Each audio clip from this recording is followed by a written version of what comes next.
Sir हंसना तो मना है, ये मैंने लिखवा तो दिया, लिख तो दिया, लेकिन सर फिर भी बात ही इतनी हंसी की है। महंगाई और करप्शन के खात्मे के लिए कोशिशें की जा रही हैं और दूसरी जानिब ये खबरें गर्दिश करना शुरू हो चुकी हैं कि काबीना में एक मरतबा फिर समरी मूव हो चुकी है पेट्रोलियम प्राइजेज़ में इन्हांसमेंट की। ये किस किस्म की शगुफ़े, किस किस्म की लतीफ़े की फैक्ट्री आप लोगों ने कायम कर रखी है इस एक नाम नहाद रियासत मदीना में, जहाँ हर वज़ीर बढ़ चढ़ करके अपना हिस्सा बता रहा है और खान साहब जो हैं उनको कोई फ़र्क ही नहीं पड़ता।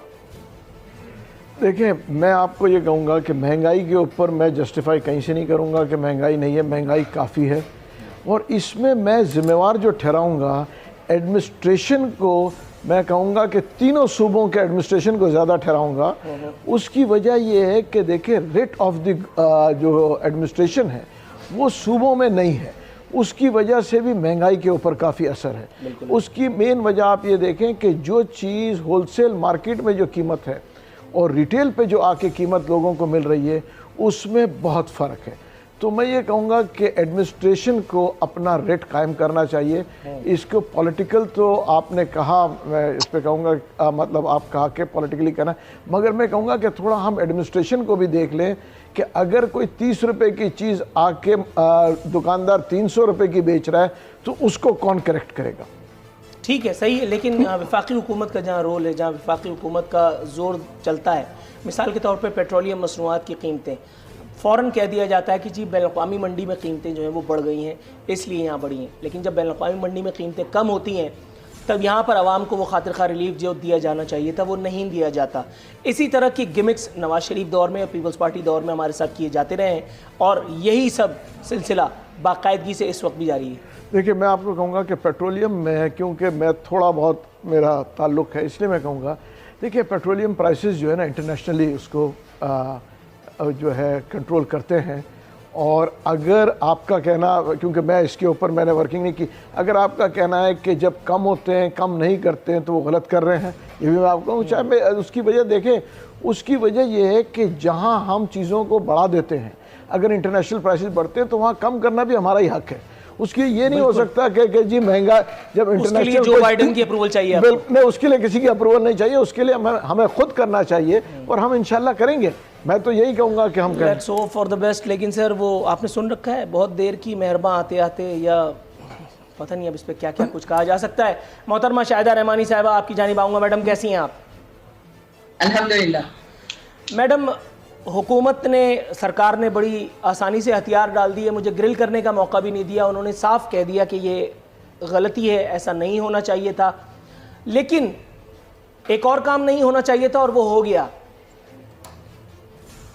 फैसल वावडा, बल्कि सेनेटर फैसल वावडा की एक वीडियो मैंने देख ली है, कल रात से गुस्सा आ रहा है। मैंने सोचा आपसे अपना दुख बांट लूँ। बाकायदा धड़ल्ले से आए हैं मीडिया पे और खड़े होकर के कह रहे हैं कि अब हम 2.5 साल में जो है वो एहतसाब का सफ़र तय करेंगे, चोरों लुटेरों को लटकाएंगे। मैडम, अगर लटकने वाली रस्सी इस हुकूमत के पास होती तो मेरे ख्याल है सबसे पहले खुद ही झूल रहे होते ये, क्योंकि जितना रिलीफ इनको दिया गया है, एक अकेले आदमी के लिए पूरी रियासत को जिस तरह से खिलौना बना दिया गया है, एक अकेले आदमी को सेनेटर बनवाने के लिए जिस मज़ार पे जाकर के हाज़िरी दी गई है, आप मेरे ख्याल है उससे बेहतर जानती होंगी। वो आदमी जो इलेक्शन कमीशन में जिसको खातिर खा रिलीफ दिया गया, वो आदमी कि जिसको इस्लामाबाद हाई कोर्ट ने एन उस वक्त की जब बॉल उनकी कोर्ट से निकल चुकी थी तब उन्होंने कहा कि ये जो है बादिउन नज़र में नाअहल लगते हैं। मैडम, ये चोर लुटेरों को लटकाएंगे और अगर इन्होंने लटका भी दिया तो हाथ पल्ले क्या रहेगा? बहुत शुक्रिया। देखें जी, ये बहुत मैं समझती हूँ कि ये पाकिस्तान पीपल्स पार्टी की दानिशमंदी थी, हिकमत अमली थी, जिस वक्त 2018 के इलेक्शन को, इंतखाबात को चुराया गया और तमाम पॉलिटिकल जमातों ने पार्लियामेंट में ना आने का फैसला किया और पीपल्स पार्टी ने स्टैंड लिया और तमाम जमातों को भी आने के लिए कहा गया। और आपने देखा कि इंतहाई कलील अरसे में ये सब के सब जो बहुत बड़े माहिरीन की टीम के साथ आए थे, जिनके पास माहिर मईशत भी थे, जिनके पास तमाम तर जो है क्वालिटी के लोग थे, आपने देखा कि वो फैसल वाडा, जिनके लिए इलेक्शन कमीशन ने 2.5 साल उस केस को लटका के रखा और फिर उनसे सेनेट के इलेक्शन का वोट लेने के बाद वो गए रिजाइन देने के लिए, और फिर जब वो सादिक और अमीन ना ठहरे तो आपने देखा उन्होंने फैसला आने से पहले ही कोर्ट से स्टे ऑर्डर ले लिया। ये इतने सादिक और अमीन है।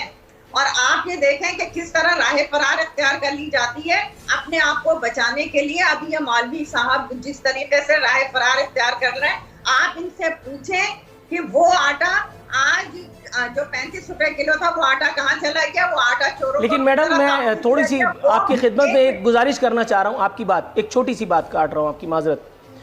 Technically speaking he is right, technically, हालांकि दिल दुख रहा है, लेकिन फिर भी ये इनको सही कहना पड़ेगा। यहाँ डिप्टी कमिश्नर क्या झक मारने के लिए रखा है यहाँ पे? डिप्टी कमिश्नर धड़ल्ले से मीडिया पे बैठ के झूठ बोलता है, कहता है कि दूध जो है वो 90 रुपए बिक रहा है। मैडम, दूध मेरे अपने घर पे 130 रुपए लीटर आ रहा है। ये डिप्टी कमिश्नर को किसने हम पे मुसल्लत किया है और किस जुर्म की सजा में ये लोग जो हैं वो यहाँ पर हमारे सरों पे मुसल्लत हैं?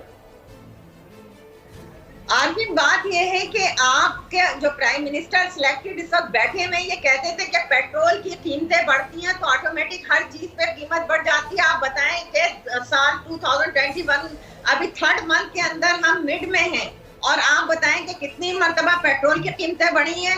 आप बताएं कि बिजली की कीमतें कितनी बढ़ी हैं। आप बताएं कि गैस की कीमतें कितनी बढ़ी हैं। आप बताएं कि चीनी की कीमतों पे नोटिस लेने वाले चीनी 100 रुपए क्रॉस कर गई, कोई किसी के कान पे जू नहीं रह गई। आप ये देखें कि आज मुर्गी 550 रुपए किलो है। बिल्कुल जहाँ पे आप डिप्टी कमिश्नर को कह रहे हैं कि गवर्नमेंट से पूछें कि कीमतों के प्राइस इतने ज्यादा क्यों हो गए, पेट्रोल क्यों महंगा होता जा रहा है। गॉट योर पॉइंट मैडम, थोड़ा सा तवक्कुफ की इस्तदा है। मैं आपसे निहायत दस्तबस्ता गुजारिश करता हूँ कि अगर थोड़ा सा आप तहम्मुल फरमाएं तो मैं नून लीग का वर्जन ले लेता हूँ, उसके बाद इंशाल्लाह आपसे भी गुफ्तगू रहेगी। डॉक्टर अफनान साहब, सर जनाब-ए-मन, ये मुझे बताइएगा, एजाज शाह साहब साबिक़ वफाकी वज़ीर दाखिला कहते हैं कि मईशत का बेड़ा गर्क करने वाले बैरून मुल्क मौजूद हैं। सर, इस राय से आप इत्तेफाक करेंगे? क्या बैरून मुल्क ही हमारे तमाम मसाइल का हल है, या अंदर भी यहाँ पे हमारे आसपास भी कुछ ऐसे कैरेक्टर्स हैं कि जिनको अगर पकड़ करके तरकीब नंबर 313 इस्तेमाल की जाए तो मुल्क के हालात में, कम अज़ कम माशी हालात में बेहतरी आने की उम्मीद है? बिस्मिल्लाहिर्रहमानिर्रहीम। सबसे पहले तो मैं शुक्रगुजार हूँ आपका, नूरुल आरफीन साहब और आपकी टीम का, कि आपने मेरे वाले साहब की वफ़ात के ऊपर जो है वो इज़हार अफसोस किया और दुआएं की। जहाँ तक आपका सवाल है कि जो मुल्क के हालात हैं वो इसलिए ख़राब है क्योंकि मियाँ मोहम्मद नवाज शरीफ साहब जो हैं या वो मुल्क से बाहर हैं, तो इसका जो है वो या क्योंकि लोग बाहर ले गए दौलत, जो इसका इन्होंने मतलब कि जो उसका मान्य था उस बात का। तो बात यह है कि भाई हम अगर बुरे थे तो हमने 1700 किलोमीटर की मोटरवे बनाई, 11,000 मेगावाट के पावर प्लांट लगाए, महंगाई को 4 से 5% के ऊपर रखा, मुल्क के जो बैरूनी क्या कहते हैं फॉरेन एक्सचेंज रिजर्व्स होते हैं उनको हम 24 अरब डॉलर पे ले गए, जीडीपी ग्रोथ रेट हम 5.8% पे लेके आ गए। तो अगर मतलब यहाँ तो फिर आप माने तब्दील कर दें, चोर जो है वो उसको ईमानदार कहना शुरू कर दें और ईमानदार को चोर कहना शुरू कर दें पाकिस्तान में, अगर तो इस तरह करना है कुछ कर लें। वरना अगर आपने मामला इसी तरह ही चलाना है कि फैसल वाडा जैसा आदमी जो नेशनल असेंबली और का भी मेंबर बन जाएगा और सेनेट का मेंबर भी बन जाएगा, और परवेज रशीद साहब जैसा ईमानदार आदमी जो है उसको आप डिस्क्वालीफाई करेंगे। सर, मोहम्मद नवाज शरीफ के साथ एक बात आपकी खिदमत में रखने की कोशिश करता हूँ, या यूँ कह लीजिए अदाकारी करता हूँ।